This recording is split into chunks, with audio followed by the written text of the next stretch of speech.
युग काल रूपी ब्रह्म, ये ब्रह्म की ही व्याख्या सारी। इसी को महाशिव, सदाशिव, महाब्रह्मा, महाविष्णु नाम से कहा गया है। इन पुराणों का प्रारंभ यहाँ से होता है, फिर आगे चल के त्रिलोकीय ब्रह्मा विष्णु में इसकी उत्पत्ति इसी ब्रह्म से होती है। उन काल रूपी ब्रह्म ने एक ही समय शक्ति के साथ शिवलोक नामक क्षेत्र का निर्माण किया था। उस उत्तम क्षेत्र को काशी कहते हैं, जो ब्रह्मलोक में है। वह परम निर्वाण का या मोक्ष स्थान है, जो सबके ऊपर विराजमान है। वे प्रिया प्रियतम रूप शक्ति और शिव जो परमानंद स्वरूप है, उस मनोरम क्षेत्र में नित्य निवास करते हैं। ये ब्रह्म काल और या पार्वती यानी महापार्वती प्रकृति काशीपुरी परमानंद रूपणी है। मुने शिव और शिवा ने प्रलय काल में भी कभी उस क्षेत्र को अपने सानिध्य से मुक्त नहीं किया है, इसलिए विद्वान पुरुष उसे अविमुक्त क्षेत्र के नाम से जानते हैं। इसलिए पिनाकधारी शिव ने पहले उसका नाम आनंद रखा था, उसके बाद वह अविमुक्त नाम से प्रसिद्ध हुआ। देवर से एक समय उस आनंद वन में रमण करते हुए यानी पति पत्नी का व्यवहार करते हुए शिवा और शिव के शिवा यानी प्रकृति देवी और शिव ये काल भगवान के मन में यह इच्छा हुई कि किसी दूसरे पुरुष की सृष्टि करनी चाहिए, जिस पर यह सृष्टि संचालन का महान भार रखकर हम दोनों केवल काशी में रहकर इच्छा अनुसार विचरें और निर्वाण धारण करें। वही पुरुष हमारे अनुग्रह से सदा सबकी सृष्टि करे, पालन करे और वही अंत में सबका संहार करे। अब आगे देखिए, ऐसा निश्चय करके शक्ति सहित सर्वप्रिय परमेश्वर शिव ने अपने वाम भाग के 10वें अंग पर अमृत मल दिया। ये इन्होंने अपने हिसाब से गलत कर दिया, जबकि संस्कृत सहित अभी आपको दिखाया था, इसलिए डबल दिखानी पड़ रही मुझे। अब यहाँ 10वें अंश का अंग का अर्थ है योनि में, अर्थात पत्नी पति के रूप में बीज स्थापना किया और फिर उससे एक पुरुष प्रकट हुआ। उसका नाम क्या रखा, ये आप देखिए, उसका नाम विष्णु रखा। ये देखो, उसने अपना नाम पूछा तो महेश्वर भगवान शंकर हंसते हुए कहे कि तुम्हारा नाम, ये देखो, शिव ने कहा कि वत्स बेटा, आप व्यापक होने के कारण तुम्हारा विष्णु नाम विख्यात होगा। ये काल कहता है विष्णु को, बेटा वत्स माने बेटा, तेरा नाम विष्णु होगा। अब 7वां अध्याय देखो, ये 6ठा अध्याय समाप्त हुआ। अब ये 7वां अध्याय देखिएगा। ब्रह्मा जी कहते हैं कि देवर से उसके बाद मुझे भी काल ने ही ब्रह्म ने ही उत्पन्न किया, ये स्पष्ट है। सदाशिव ने पूर्ववत अर्थात जैसे विष्णु को उत्पन्न किया वैसे यत्न करके मुझे परमेश्वर ने सांब यानी पार्वती प्रकृति देवी और सदाशिव दोनों ने पहले की तरह जैसे विष्णु उत्पन्न किया पति पत्नी के रूप से, मुझे अपने दाहिने अंग से उत्पन्न किया। मुने उन महेश्वर ने मुझे तुरंत ही अपनी माया से मोहित करके नारायण देव के नाभि कमल में डाल दिया। ब्रह्मा ने बेरा ही नहीं, आप बेहोश बता इसने के विराकोण से नारायण की नाभि में थायो। ये विष्णु महाविष्णु रूप में स्वयं काल ही है और यही इनका पिता है। तो ब्रह्मा की उत्पत्ति शिव से और विष्णु की उत्पत्ति शिव से, ये शिव पुराण सिद्ध करती है। इसी गीता प्रेस गोरखपुर से प्रकाशित शिव महापुराण में आप देखिएगा, तीनों ब्रह्मा विष्णु महेश को गुण युक्त बताया है। ये 10वां अध्याय, ये देखिएगा, ये 9वां अध्याय समाप्त हुआ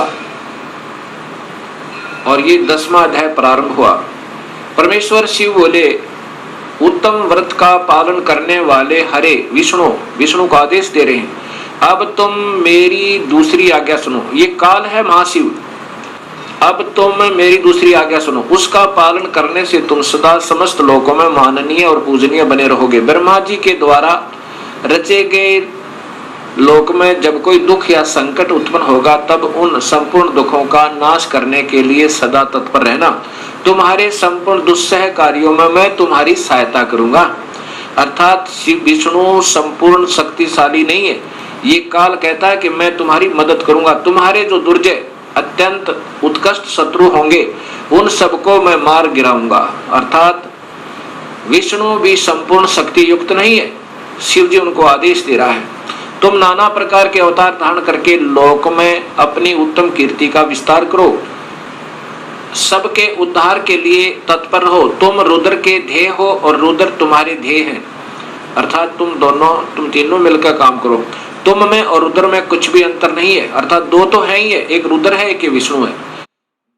अब देखो रुद्र आ गया ना, शिव, ये शिव है और ये विष्णु है, जिसको दोनों का आदेश दिया है। जो मनुष्य रुद्र का रूप भक्त होकर तुम्हारी निंदा करेगा, उसका सारा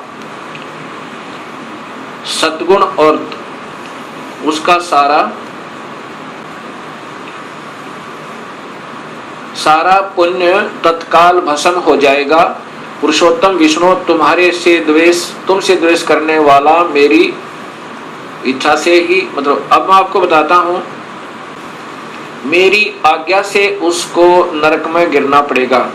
अब 9वें अध्याय में फिर देखिएगा, ये 9वें अध्याय का यहाँ देखना।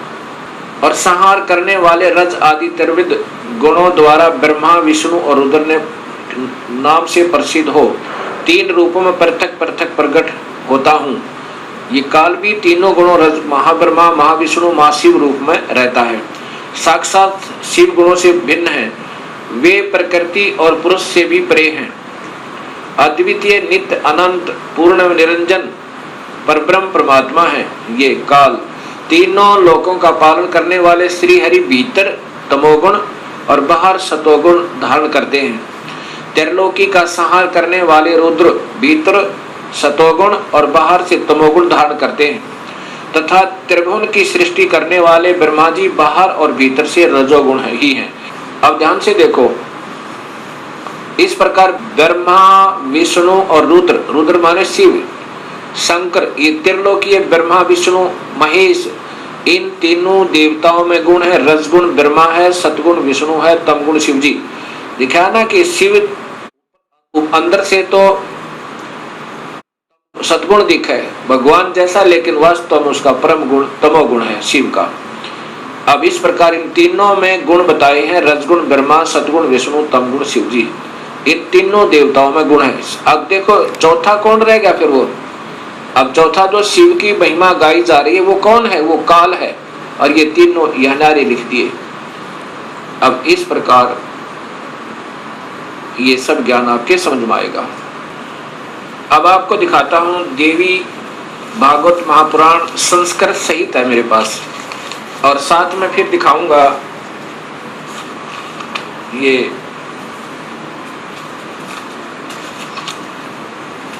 गीता प्रेस गोरखपुर से प्रकाशित ये देवी भागवतम सभास टीकम।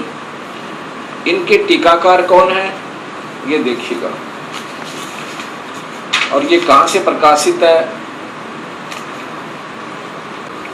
अथ देवी भागवतम भाषा सभास टीकम महात्म, ये है खेमराज श्री कृष्णदास प्रकाशन बंबई, ये यहां से प्रकाशित है। इसके तीसरे स्कंद में, तृतीय स्कंद में आप देखेंगे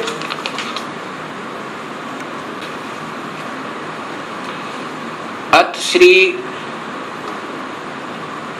देवी भागवते भाषा टीका युक्त तृतीय स्कंद प्रारंभते, ये तीसरे स्कंद में। अब ये दिखाना चाहता हूं कि स्वयं ब्रह्मा विष्णु महेश ये तीनों गुण युक्त हैं, यही तीनों गुण हैं। क्या लिखा है ये देखिए, शिव जी कह रहे हैं, हे माता, यदि हमारे ऊपर सदा आप दया युक्त हो तो हमको तमोगुण में, मुझे तमोगुण में किस प्रकार प्रदान किया, मैं तुमगुण क्यों बनाया, कैसे बनाया, और ब्रह्मा रजगुण और विष्णु सतगुण हरि सतगुण किस प्रकार बनाया, ये नीचे है युक्त किए। फिर देखें ये तीसरे स्कंद में है। हे माता, शिव जी कह रहे हैं, रुद्र कह रहे हैं, यदि हमारे ऊपर सदा आप दयायुक्त हो तो हमको तमोगुण में किस प्रकार प्रदान किया, मैं इसे राक्षस कर्म में क्यों लगाया। ब्रह्मा रजोगुण और हरि सतगुण युक्त किए। अब बताओ, अब देखो तुम्हारे तीनों गुण सर्जन पालन संहार स्थित हैं। यही काल का जाल है और इस माया से इसको अपने इन पुत्रों को भी भ्रमित रखता है। अब देखिएगा, ये देवी भागवत महापुराण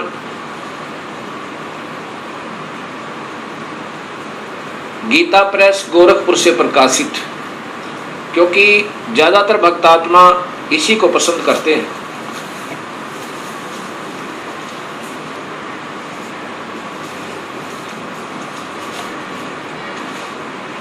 ये सचित्र मोटा टाइप श्री देवी भागवत केवल हिंदी, पहले संस्कृत सहित आपको दिखाई थी, अब ये देखना गीता प्रेस गोरखपुर से प्रकाशित, और इनके टीकाकार कौन है ये आप देखिएगा।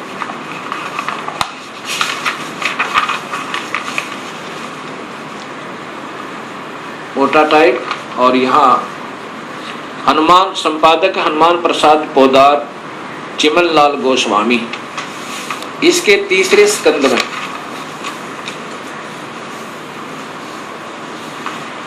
ये देखिएगा, देवी भागवत तीसरा स्कंद। इसमें जन्मेजय ने पूछा,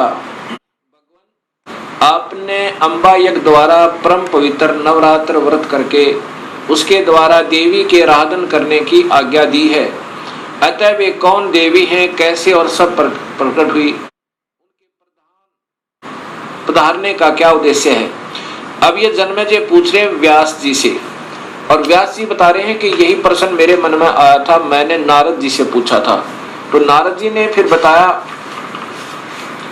अब ये पूछ रहा है अभी कि कितने ही आचार्य भवानी को संपूर्ण मनोरथ पूर्ण करने वाली बतलाते हैं, वे आदि माया महाशक्ति एवं परम पुरुष के साथ रहकर, परम पुरुष ये काल को कहते हैं, इन पुरुषों की लेखकों की बुद्धि यहीं तक काम करती रही, साथ रहकर कार्य संपादन करने वाली प्रकृति है या 8 भुजा वाली। ब्रह्म के साथ उनका अभेद संबंध है। ब्रह्म माने काल, क्षर पुरुष, जो गीता के 15वें अध्याय में काम आएगा, याद रखना। ब्रह्म के साथ उनका अभेद संबंध है, वे सृष्टि स्थिति और संहार कार्य में संलग्न रहती हैं। अब देखो, जिसको भी लेते हैं इन्हीं का नाम लेते हैं, क्योंकि इन मुख्य कारण तो यही है। इससे ज्यादा काल है, काल के बाद इसका नंबर, इसने फिर 3 विभाग कर दिए, काल ने और प्रकृति ने अपने 3 पुत्र उत्पन्न करके। वो ये प्रकृति याद रखना, ये गीता जी में आपके काम आएगा। ये शब्द कि ये प्रकृति कौन है, वही शेरा वाली अष्टंगी, और 3 गुण भी ब्रह्मा विष्णु महेश, ये गीता जी में भी आपको काम आएंगे। नारद जी से व्यास जी ने पूछा, व्यास जी ने अपने पिता ब्रह्मा जी से पूछा, तो ब्रह्मा जी ने बताया नारद को कि कैसे सृष्टि उत्पन्न हुई। ब्रह्मा जी ने कहा, बेटा मैं इस प्रश्न का क्या उत्तर दूं, यह प्रश्न बड़ा ही जटिल है महाभाग, तुम भगवान विष्णु से इसका समूचित समाधान पा सकते हो। महामते, इस संसार में कोई भी रागी पुरुष ऐसा नहीं है जिससे ये रहस्य विदित हो। ओए होए, किसी को नहीं बेरा इसका, लेकिन अंदाजा सा बताऊंगा, ऐसा ब्रह्मा कह रहा है। जो त्यागी, अहंकार रहित एवं ईश्वरीय शून्य है, ईर्ष्या शून्य है, वही इस रहस्य को जान सकता है। पूर्व काल में सर्वत्र जल ही जल था, जहां से ब्रह्मा को शोधी आई उसे आगे की ही बता रहा, और वही इन पुराणों में वर्णित है। पूर्व काल में सर्वत्र जल ही जल था, स्थावर जंगम जितने प्राणी उनमें कोई भी नहीं थे। तब कमल से मेरी उत्पत्ति हुई। उस समय मुझे सूर्य, चंद्रमा, वृक्ष तथा पर्वत कोई भी दृष्टि गोचर नहीं हो रहे थे।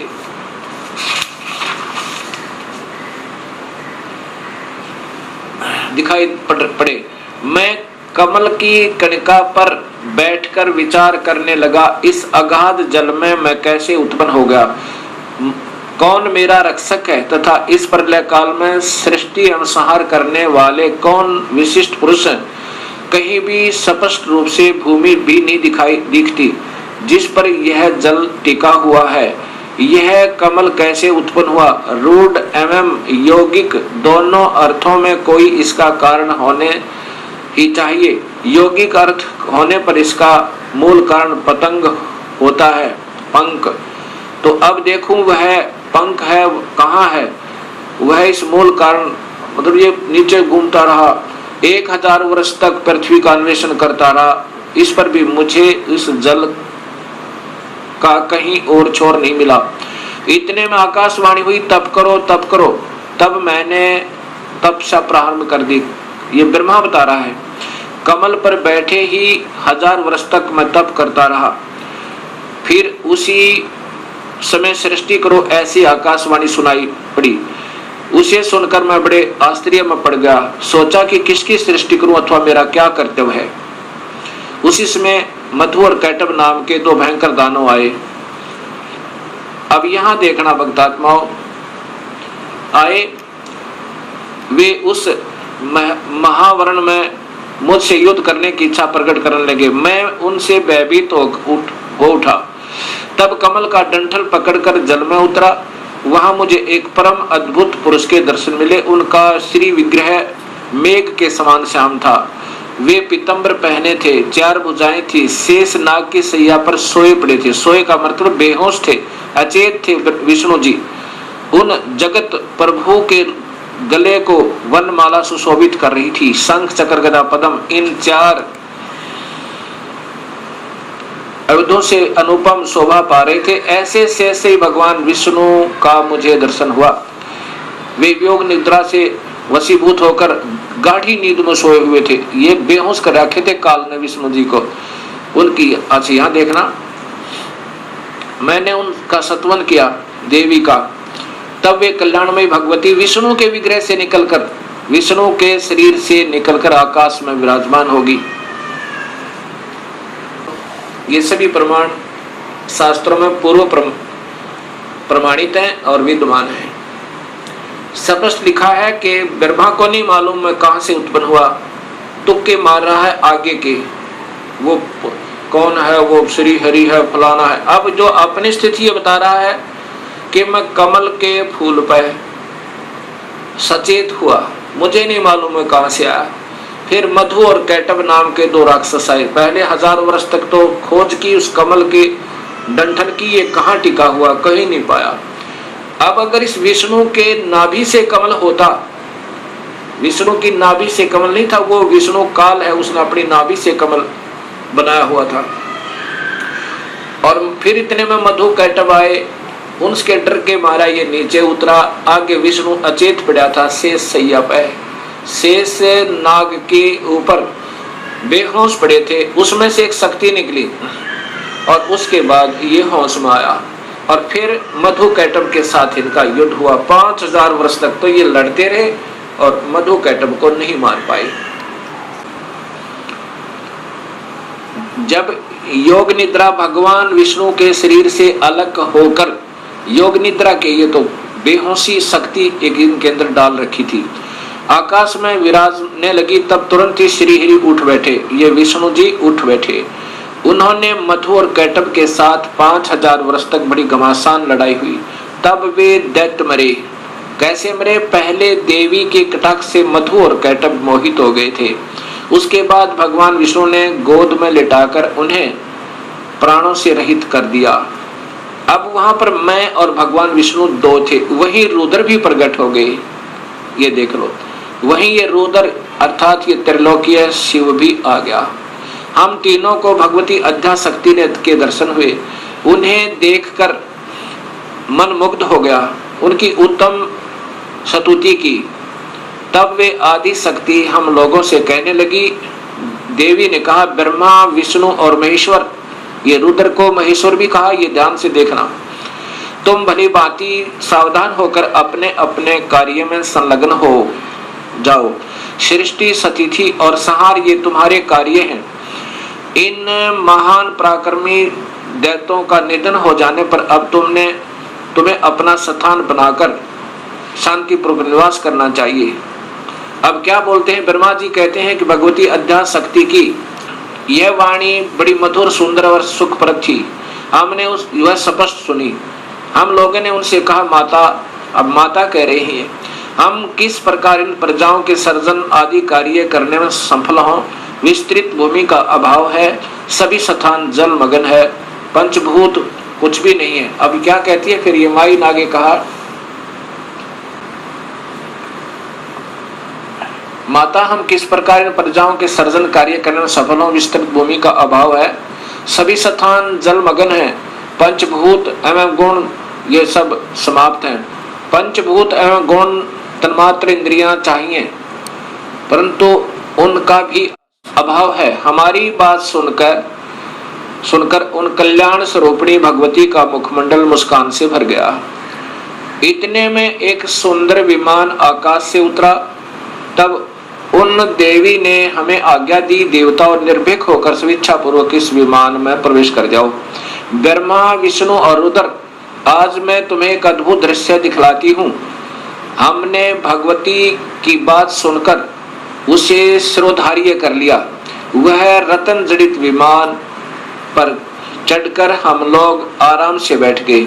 वह विमान मोतियों की मालाओं से सुशोभित था और उसे से अनेक कणियों की ध्वनि हो रही थी। अमरावती की तुलना करने वाले उस भव्य विमान पर हम तीनों निर्भीक होकर बैठ गए। माता, आदेश दे रही है बच्चों की तरह, बेटा इसमें बैठो तीनों। और अब आगे देखो, हम तीनों देवताओं को उस पर बैठे देखकर देवी ने अपने सामर्थ्य से विमान को, अपनी शक्ति थे, इन देवताओं के बस की बात नहीं थी विमान को आगे चलाना, देवी ने अपने सामर्थ्य से विमान को आकाश में उड़ा दिया।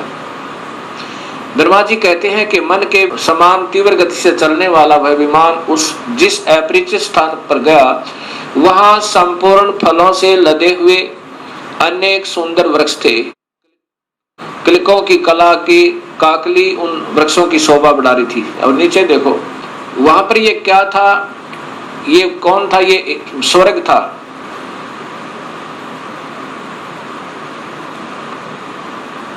अक्सर के बाद वह दूसरे सुंदर प्रदेश में पहुंच गया। वहां हमने देखा अनुपम नंदन वन, पराजित सघन छा। ये कौन थी? ये सैकड़ों योग सुगंधर्व आदि ये सब ये देखा तो वहां महाभाग इंद्र भी थे। ये महास्वर्ग ब्रह्मलोक में काल ने एक और बना रखा है, उसको ये ओम नाम के जाप करने वाले योगी इस महास्वर्ग में पहुंच जाते हैं। इस देवी भागवत महापुराण को आगे समझने से पहले हमने इस ब्रह्मांड का चित्र देखना होगा। इसके बाद आपके तुरंत समझ में आएगा। ये एक ब्रह्मांड का चित्र आप देखिएगा। ये स्थान है ब्रह्मलोक। ये जो स्थान है ये ब्रह्मलोक कहलाता है। ये एक ब्रह्मांड है। पहले ये देखिएगा, इसमें यही काल तीन रूपों में रहता है। ये महाविष्णु रूप में, और ये महाशिव रूप में, और यहाँ महाब्रह्मा रूप में, और यहाँ पर ये शेरा वाली प्रकृति देवी भी रहती है। ये इसका भी एक कोने में अलग स्थान है इसी ब्रह्मलोक में। और यहीं पर एक स्वर्ग लोक बना रखा है, इंद्र का लोक, अलग इंद्र जो है इस स्थान पर सबसे पहले एक कोने में। ये बहुत लंबा चौड़ा है। और यहाँ पर आते हैं ये ब्रह्मा विष्णु महेश, और ये पहले ब्रह्मा लोक में आते हैं। पहले ब्रह्मा को देखता है, ब्रह्मा दूसरा नजर आता है, फिर इधर फिर विष्णु के लोक में आते हैं, फिर माया के पास आते हैं। ये अभी देव भागवत महापुराण आपको आगे सिद्ध करेगी। असीम कृपा प्रभु की हुई है भक्तात्माओं अपने ऊपर कि ये शास्त्रों में छुपी हुई सच्चाई समाज के सामने आ रही है, और इसी की तलाश करके योगी जन वेदों का अध्ययन कर मर गए, क्योंकि उनको सूक्ष्म वेद का ज्ञान नहीं था। और सूक्ष्म वेद के ज्ञान बिना ये बात समझ में नहीं आ सकती। ये स्वयं कबीर परमेश्वर ने ही स्वयं आकर अपनी वाणी, साधारण वाणी के द्वारा सरल भाषा में इस वेदों का भी और गीता जी का एक सत्य ज्ञान दिया था, लेकिन वो साधारण भाषा होने के कारण हम उसको यकीन नहीं कर पाए उन पर।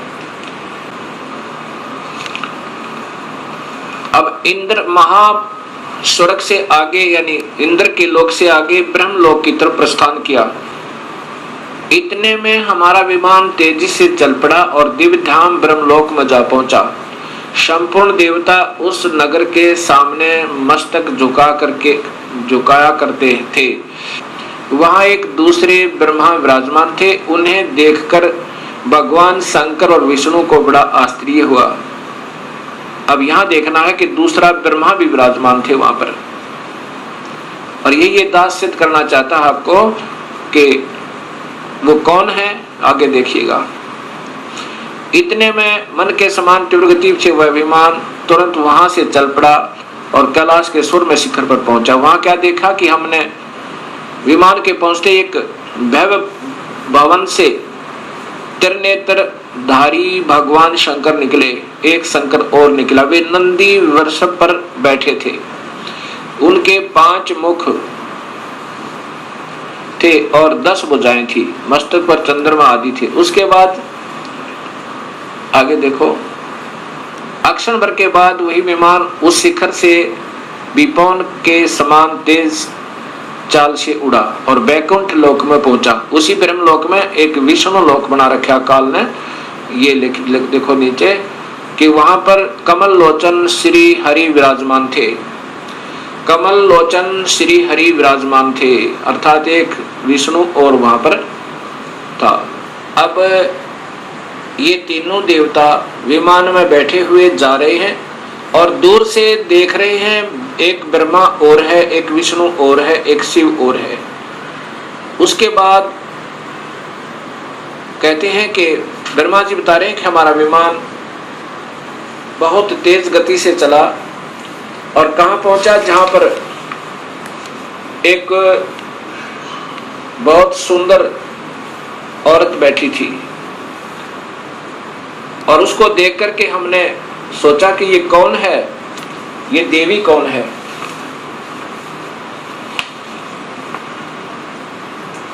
अब ब्रह्मा जी आगे बता रहे हैं, कि इतने में पवन से बातें करता हुआ वह विमान तुरंत उड़ गया। आगे अमृत के समान मीठे जल वाला समुद्र मिला। उसमें फिर आगे चलिए, उसमें एक मनोहर द्वीप था और वहां पर यह देखिएगा एक मंगलमय मनोहर पलंग बिछा था। उस पलंग में सुंदर रत्न जड़े थे। और वहां कौन थे, ये देखिए नीचे, उस पे एक औरत बैठी थी। वह ऐसी प्रभावपूर्ण देवी थी मानो करोड़ों बिजलियां एक साथ चमक रही हो। अत्यंत सुंदर मुख, लाल लाल दांत और करोड़ों लक्ष्मियों से भी अधिक वह सुंदर थी। अब वैसी सुंदरी स्त्री को मैंने कभी नहीं देखा था। पास में अनेकों साधक बैठकर हरियम इस मंत्र का जाप कर रहे थे। अब ये मंत्र हैं जो हम देते हैं, ये वास्तव में 5 मंत्र हैं अलग से। यहाँ देखना, उसके हजारों नेत्र, हजारों हाथ, हजारों मुख आदि आदि। हम आपस में कहने लगे यह सुंदरी कौन है। हम आपस में वही ठहरे रहे और आपस में कहने लगे कि यह सुंदरी कौन है, इसका क्या नाम है। हम इसके विषय में बिल्कुल अनभिज्ञ हैं। अपनी माँ के बारे में भी तीनों देवताओं को नहीं मालूम। दूर से देखने पर वे कितनी सुंदर प्रतीत हो रही है। यहाँ देखना आगे फिर। तब भगवान विष्णु ने, ये देखो, नारद यों संदेहग्रस्त होकर हम लोग वहां रुके रहे, विमान से उतर गए। तब भगवान विष्णु ने उस चारों सिहिनी भगवती को देखकर विवेक पूर्वक निश्चय कर लिया कि ये भगवती जगदम्बिका है, वो प्रकृति है, ये हमारी माँ है। तब उन्होंने कहा कि ये ही भगवती हम सबकी आदि कारण अर्थात माता है। महाविद्या और महामाया इन्हीं के नाम है। ये पूर्ण प्रकृति है। ये देख लो, ये प्रकृति इनकी ब्रह्मा विष्णु महेश की माँ है। और यहाँ स्वयं बताते हैं, ये भगवान विष्णु कह रहे हैं कि मैंने जब देखा था मैं छोटा सा था, प्रलय वर्ण में मुझे दर्शन हुए थे इस देवी के। उस समय मैं छोटा सा था ये वही संपूर्ण संसार की कारण है, ये वही देवगना है जिनके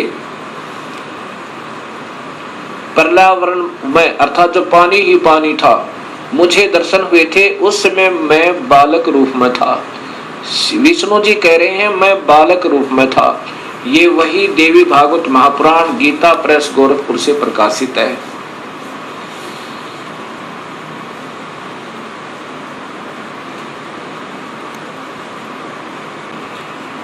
भक्तात्मा, अभी तक हमारे अधूरे गुरु, जब हम उनसे प्रश्न किया करते थे कि ब्रह्मा विष्णु महेश के माता पिता कौन है, वो कहा करते ये तो अजर है, अमर है, इनके कोई माता पिता नहीं है, ये तो अजन्मा है। और ये स्वयं देवी भागवत महापुराण में स्वीकार करते हैं कि हम तो जन्म मरण में हैं, मैं ब्रह्मा विष्णु और रुद्र, हम तो जन्म मरण में हैं, तुम ही नित्य हो, तुम ही अविनाशी हो, हम अविनाशी नहीं है।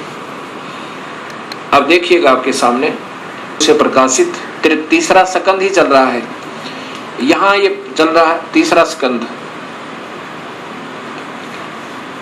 अब ये पढ़ते पढ़ते हमारे यहाँ पर तुम शुद्ध स्वरूपा हो, यह संसार तुम्हारे से ही उत्सित हो रहा है।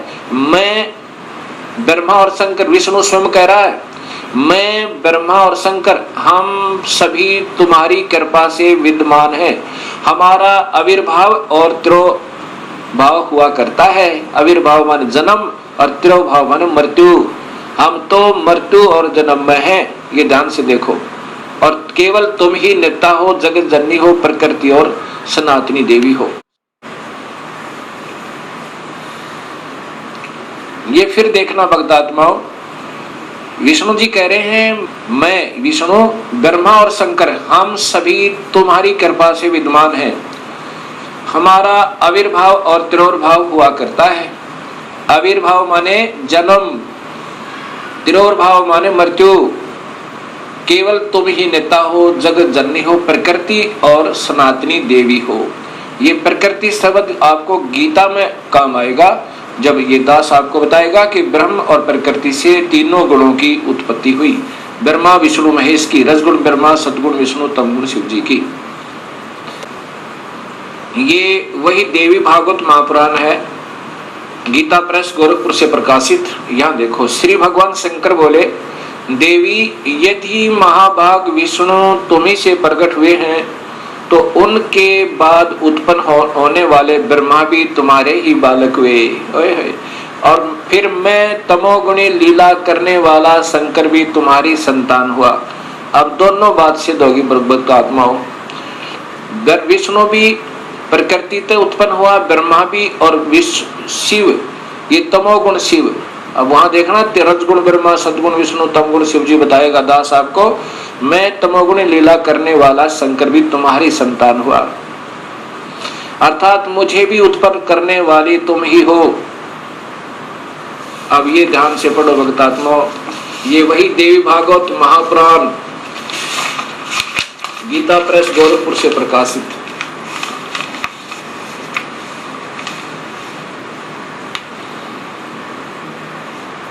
संपादक हनुमान प्रसाद पौदार, चिमन लाल गोस्वामी।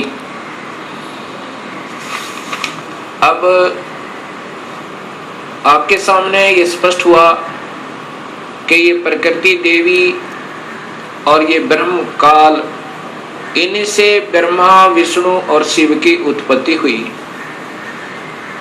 और जिनको हम अजर और अमर कहा करते थे, वो हमारे ही शास्त्रों में प्रमाणित है कि ये अनित्य है, ये तो नाशवान और जन्म और मरण के अंदर है। अब इन बातों का ज्ञान होने से ही हमें स्पष्ट ज्ञान होगा कि पूर्ण परमात्मा कौन है। अब उसके बाद क्या होता है, काल ने, ब्रह्म ने कहा था कि जब ये बच्चे सियाने हो जाएं, इन तीनों को सागर मंथन पर भेज देना और वहां पर जो वस्तु निकले इनको देना। सबसे पहले अब देवी ने क्या किया कि तुम तीनों अब विमान पर बैठो और जाओ अपने अपने स्थान पर, ये विमान तुम्हें वहां छोड़ देगा। ब्रह्मालोक में जैसा भी आपने ब्रह्मांड का चित्र देखा था, अलग से ब्रह्मालोक, विष्णुलोक, शिवलोक बने हुए हैं।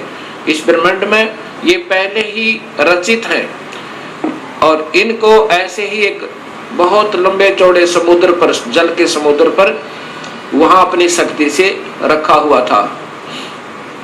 किनको? ब्रह्मा, विष्णु, महेश को। तब ये तीनों अपने अपने लोक में पहुंचे। फिर आदेश हुआ प्रकृति देवी का कि तुम तीनों अब सागर मंथन करो। तीनों ने मिलकर सागर मंथन किया।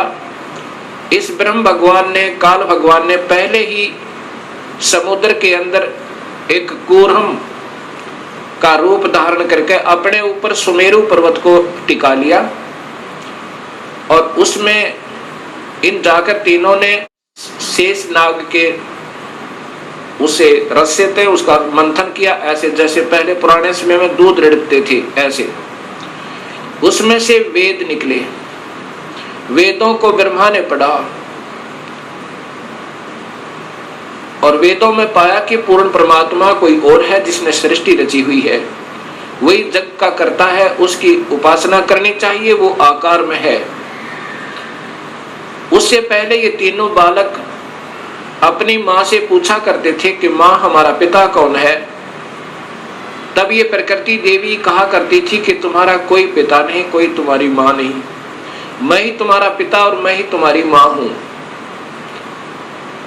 क्योंकि काल भगवान ने, ब्रह्म ने, उस महाब्रह्मा, महाविष्णु, महाशिव रूप में रहने वाले उस गुप्त काल ने प्रकृति देवी को सख्त आदेश दिए थे कि मेरा भेद मत बताना, और बता भी देगी तो मैं किसी भी योग विधि से, किसी वेद विधि से नहीं प्राप्त हो सकता। मैं किसी को आकार रूप में कभी दर्शन नहीं दूंगा, अपने वास्तविक स्वरूप में कभी दर्शन नहीं दूंगा, अर्थात मेरे लोक में ये कोई नहीं आ सकता। तो प्रकृति देवी इसलिए कहा करती थी कि बेटा तुम्हारा कोई बाप नहीं, कोई माँ नहीं, मैं ही तुम्हारा पिता, मैं ही तुम्हारी माँ हूं। जब ब्रह्मा ने पढ़ा कि वेदों में लिखा है कि परमात्मा कोई और है, सृष्टि रचनहार, और उसको पाया जा सकता है ओम नाम के जापते, ऐसा उसने सोचा कि ओम का नाम लिखा है और ध्यान लगाऊंगा, मेडिटेशन को अधिक करूंगा, प्रभु प्राप्ति होगी। तब ब्रह्मा ने कहा कि माँ आप कहा करती थी कि हमारा कोई पिता नहीं, वेदों में लिखा है कि परमात्मा आकार में है और वही पूर्ण परमात्मा ही सारी सृष्टि का रचनहार है। उसके पाने का ओ मंत्र भी लिखा है, यही मंत्र है जो उसको पाने का ऐसा ही होगा। ऐसा विचार करके ब्रह्मा ने कहा कि मैं पिता के दर्शन करूंगा। माई ने कहा कि बेटा वो तुम्हें कभी दर्शन नहीं देगा तुम्हारा पिता। ब्रह्मा ने कहा कि माँ अब आपकी बातों पर विश्वास नहीं होता,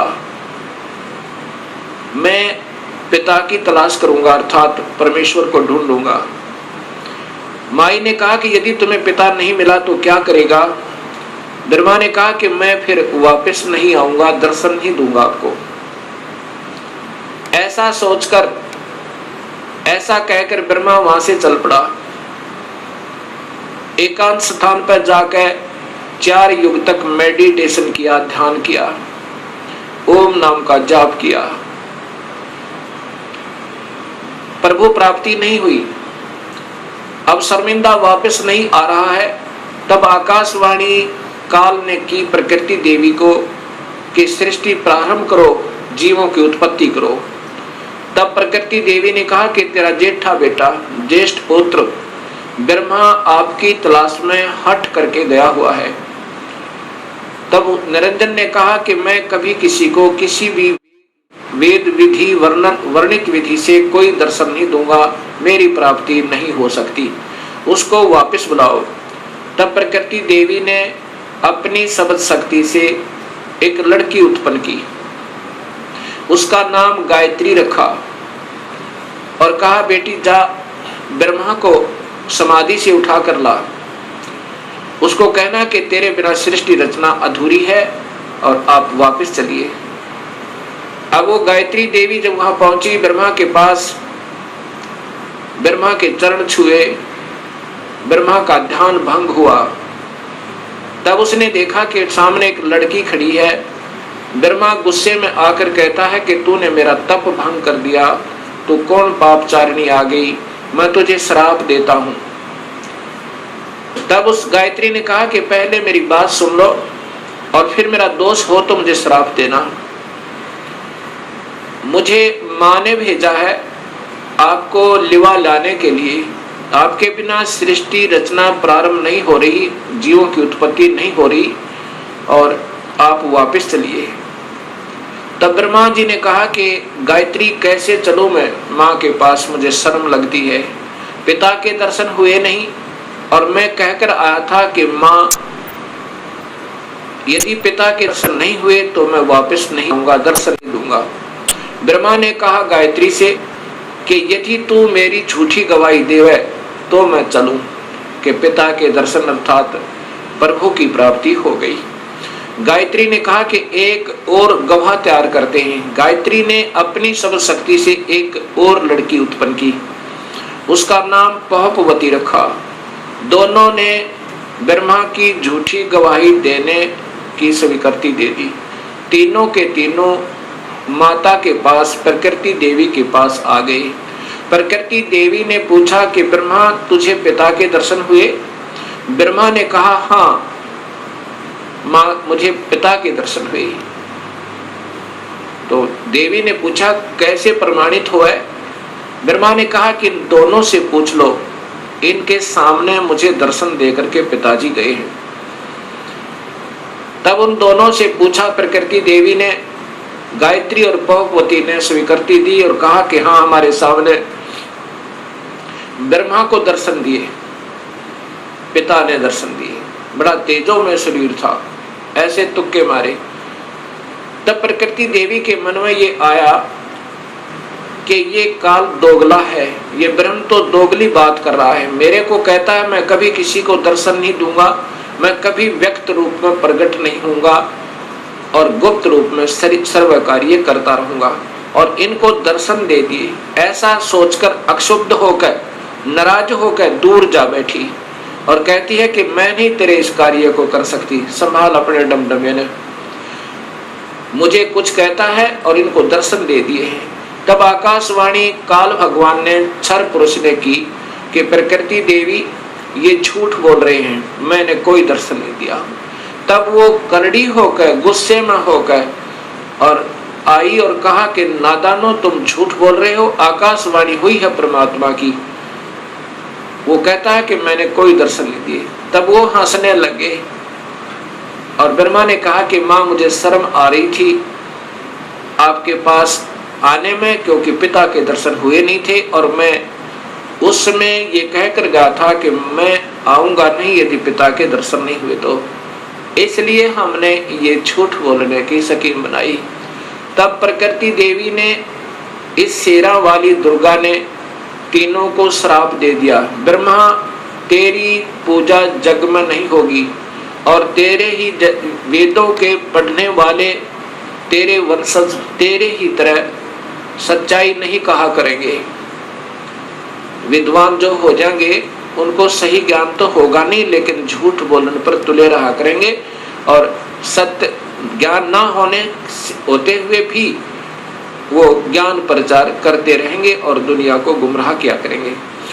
पर उसको गायत्री को श्राप दिया कि तू गाय बनेगी, तेरे कई पति होंगे जैसे सांड, और पहुपति को श्राप दिया कि तू गंदी स्थान पर उत्पन्न होने वाली जड़ी बूटी बनेगी।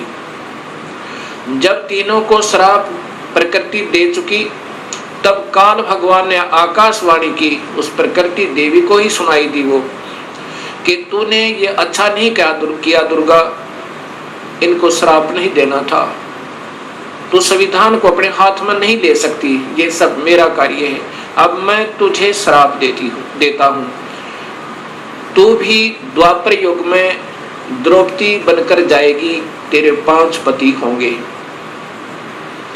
ऐसा श्राप पाकर के प्रकृति कहने लगी, निरंजन तेरे वश होगी, मैं अपने पिता से, अपने मूल मालिक से बिछुड़ गई, अब तू कुछ भी नाच नचा दे। यदि मैं इन बच्चों को नहीं डांटूंगी, नहीं धमकाऊंगी तो ये कैसे कार्य सुचारू करेंगे। और मैंने इनको थोड़ा सा सजा दी तो तूने मुझे सजा दे दी।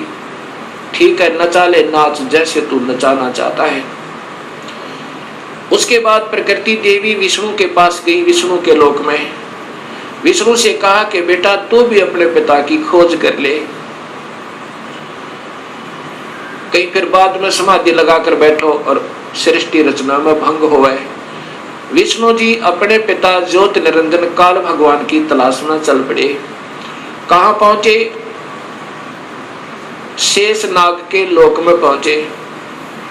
और शेष नाग ने जब देखा कि तेरी जुरिडिक्शन में यहाँ सबने अपनी अपनी सीमाएं बांट रखी हैं, कुत्ते ने अपनी बांट रखी है, राजाओं ने अपनी बांट रखी है, भैंसे ने अपनी बांट रखी है कि जो भी उस सीमा में आ जाए उसके साथ लड़ मरे, कट जाए और 2 दिन के मेहमान से भी।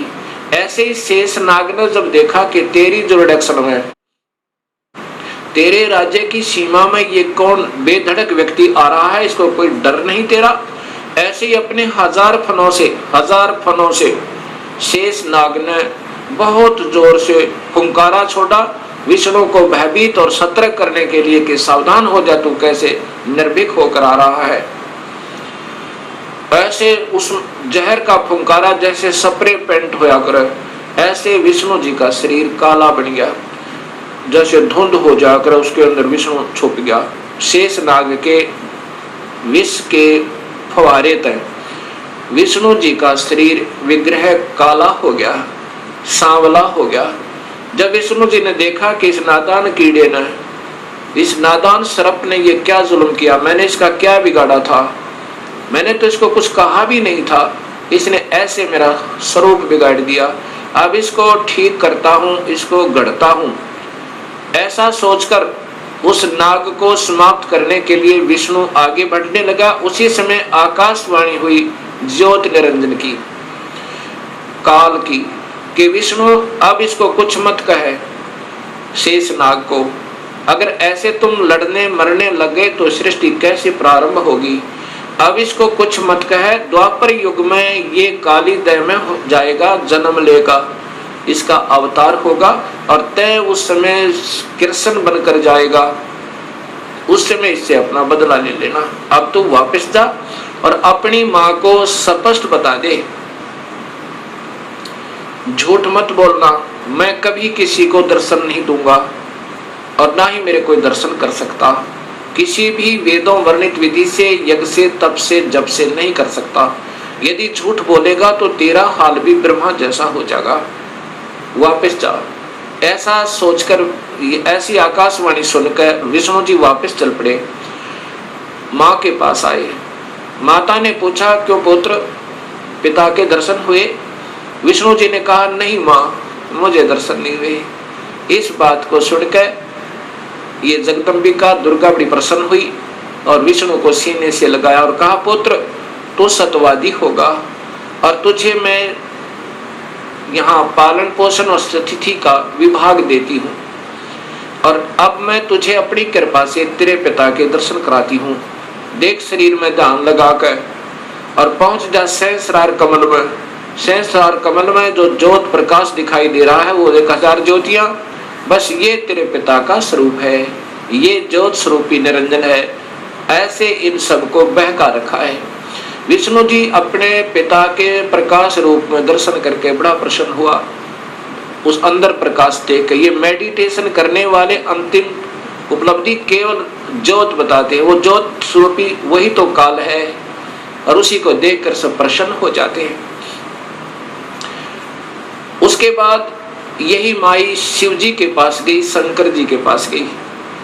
शंकर जी से कहा, बेटा तू भी अपने पिता की तलाश कर ले, तेरे 2 भाइयों को तो मिला नहीं। शिव जी ने कहा कि हे माँ, जब मेरे 2 बड़े भाइयों को नहीं मिला पिताजी, तो मैं तो कोशिश ही नहीं करता, परंतु माँ मेरी एक प्रार्थना है। तो माता ने कहा कि बोलो क्या चाहते हो? कि मुझे जन्म मरण रहित कर दे, मुझे अमर कर दे माँ, मैं तो यही मांगता हूँ आपसे। तब माँ ने कहा, प्रकृति देवी दुर्गा ने कहा कि बेटा ये नहीं हो सकता, जो पैदा हुआ है इस 21 ब्रह्मांड में उसका जन्म होगा, जो जन्म हो गया उसकी मृत्यु होगी, जो पैदा हुआ उसकी मृत्यु होगी, और जो मर गया उसका पुनर्जन्म अवश्य होगा, चाहे किसी भी योनि में कर्म आधार पर वो चाहे। अमर नहीं कर सकती। पुत्र में एक विधि बता सकती हूँ जिसके कारण तेरी आयु सबसे ज्यादा हो जाएगी। भगवान शिव ने कहा कि माँ ऐसी ही कृपा कर दो।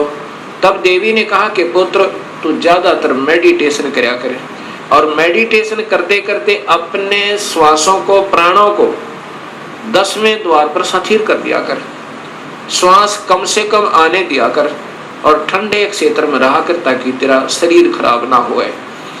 उसके बाद भगवान शिव ज्यादातर ध्यान समाधिस्थ रहते हैं और अपने श्वासों को रोक लेते हैं। श्वासों के आधार पर ही ये सब प्राणियों की आयु निर्धारित है।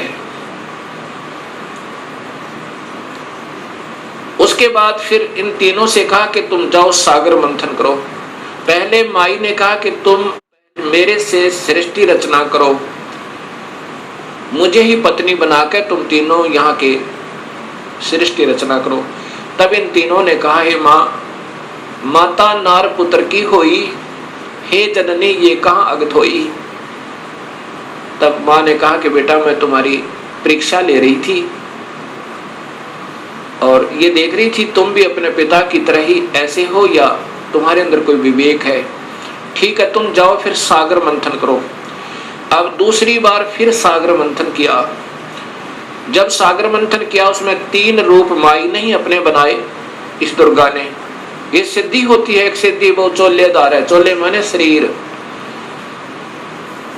3 रूप बनाए और 3 लड़कियों के रूप में बाहर आई। वो तीनों के तीनों ब्रह्मा विष्णु महेश एक एक लड़की को लेकर के, तीनों लड़कियों को लेकर के माँ के पास आए। माता ने पूछा कि पहले कौन सी निकली थी, कि ये, उसका नाम सावित्री रखा, वो ब्रह्मा से व्याधी। दूसरी का नाम लक्ष्मी रखा, वो विष्णु से व्याधी। और तीसरी का नाम उमा रखा, वो शिव से शादी कर दी। और तीनों से कहा कि अपनी अपनी पत्नियों को लेकर अपने अपने लोक में जाओ और अब ये सृष्टि प्रारंभ करो। यहाँ से ये काल सृष्टि प्रारंभ हुई। अब इसी का प्रमाण आपको देवी भागवत महापुराण में देता हूँ, तीनों की शादी का। अब देखिएगा, वही श्रीमद् देवी भागवत महापुराण केवल हिंदी, गीता प्रेस गोरखपुर से प्रकाशित, और इसी का वही 3रा स्कंद चल रहा है। इसमें देखिएगा यहाँ पर, इस प्रकार मुझसे आज्ञा देकर प्रसन्न वदना भगवती जगदम्बा ने भगवान विष्णु से कहा, विष्णु मन को मुग्ध करने वाली इस महालक्ष्मी को लेकर अब तुम भी पधारो। महालक्ष्मी से ब्याह कर दिया। यह सदा तुम्हारे वक्षस्थल में विराजमान रहेगी, इसमें किंचित मात्र संदेह नहीं। और फिर बताया कि तुम सतोगुण हो, तुम एक महान पुरुष हो, तुम्हारे पास सतोगुण की प्रधानता रहनी चाहिए, तुम अर्थात तुम सतोगुण हो। अब फिर आगे देखिए, ब्रह्मा जी कहते हैं, देवी ने कहा, शंकर मन को मुग्ध करने वाली महाकाली गौरी नाम से विख्यात ये उमा है, तुम इसे पत्नी रूप से स्वीकार करो। तीनों का ब्याह कर दिया। कैलाश की रचना करके वहीं रहो। एक यहाँ नकली कैलाश और बना रखा है इस शिवलोक में। तुम्हारी लीला में तमोगुण की प्रधानता रहेगी, सतोगुण रजगुण गौण रहेंगे, ये गुप्त रहेंगे, और वास्तव में तो तमोगुण है। अच्छा, फिर आगे देखना, यहाँ फिर कहा है, ब्रह्मा जी बोले, कहते हैं कि इस प्रकार कहकर भगवती जगदम्बिका ने हमें विदा कर दिया। उन्होंने शुद्ध आचार वाली शक्तियों में से भगवान विष्णु के लिए महालक्ष्मी को, शंकर के लिए महाकाली को, मेरे लिए महासरस्वती अर्थात सावित्री को पत्नी बनाने की आज्ञा दे दी। अब तीनों का ब्याह कर दिया। दूसरे स्थानों पर हम तीनों की पुरुष उस रूप से प्रतिष्ठा हुई। ये फिर हम भगवान बन गए 3 लोक के। अब ये ऐसे काल सृष्टि प्रारंभ हुई। अब इसी का प्रमाण आपको गीता जी में देता हूं। अब देखिएगा,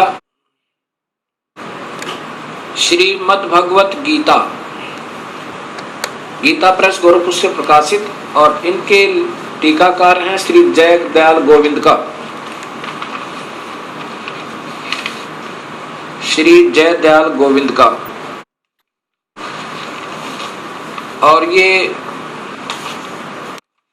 सबसे पहले अध्याय नंबर 14 का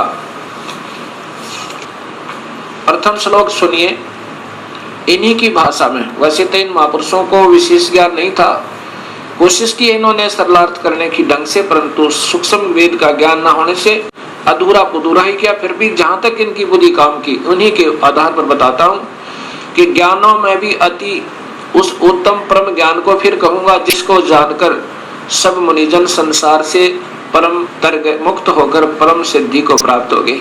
कि अब ये ज्ञान समझ में आ गया ना कि काल कौन है। अब ये ब्रह्म भगवान स्वयं ही कह रहा है कि अब वो उत्तम ज्ञान तुझे फिर बताऊं अर्जुन, जिसको समझ गए और फिर मेरे जाल से सब निकलने की चेष्टा कर जाते हैं, करते हैं, वो निकल जाते हैं।